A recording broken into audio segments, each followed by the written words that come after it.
This whole idea came about last year when we went to see Scottish Enterprise, and we spoke to Scottish Enterprise and said, look, we've got this idea that we think it's important that we recognise exporters in Scotland. And they said, hey, you know, that fits in really well with what we're trying to do. And so the idea of the awards came about from there, and then we've developed them and set them up. Now this is the first year. Tonight we just had a superb awards ceremony in Glasgow, and we've had 6 awards tonight for exporting companies in Scotland.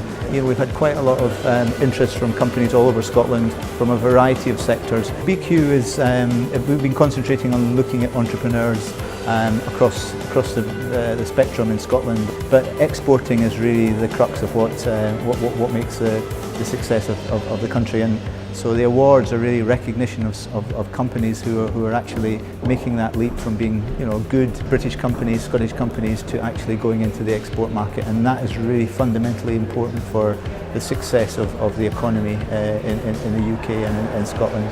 We very much have a very good strong base in Scotland with the oil industry in Scotland. That's been very good and supportive for us, and basically we're trying to take those technologies global and been very successful in doing that. We've been concentrating on the Americas, Far East, Australia, been very good growth business for us, and really just taking what we do very well and expanding that in the world.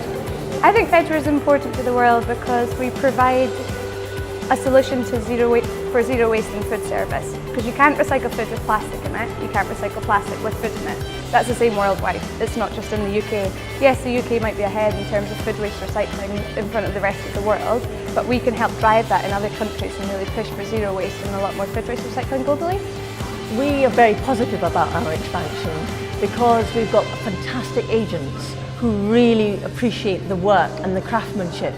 And the mood at the moment is returning back to made in Scotland, made in Europe, and appreciating craft and appreciating workmanship. And this is where our opportunity is to follow the worldwide global trends using traditional craftsmanship.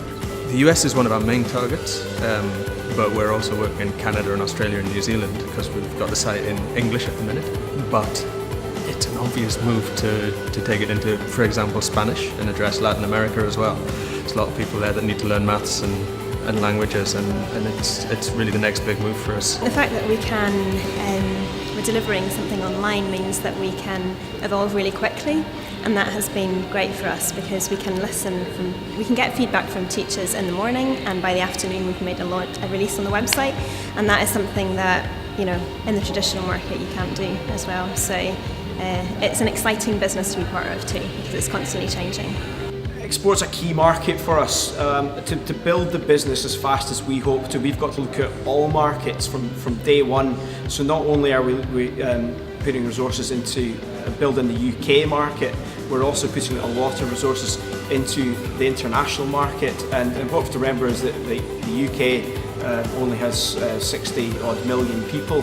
But if we look at the rest of the world, and especially China, where we're exporting to now, we're broadcasting to a much larger audience, and that's why we find it key as a young brand looking to build fast to focus on export. Our business is very much an international business. From day one it was set up with the aim of being focused on international markets, both from an export position within Scotland but also setting up bases internationally to support customers 24 hours a day. Key for businesses who are looking for translations at any time of the day or night that we've got operational teams. Export has been absolutely the core from day one within the 24. Well, what I've said as the editor of BQ Scotland is that I'm hoping to interview or at least talk at length to all of the companies that have been shortlisted tonight and talk about their export journey and actually, you know, drill down into see, well, what have they done, where are they going, what's the success stories for them, where are the new markets for them, and actually try and do a lot more to try and tell the stories of how companies are exporting out there to absolutely different markets around the world.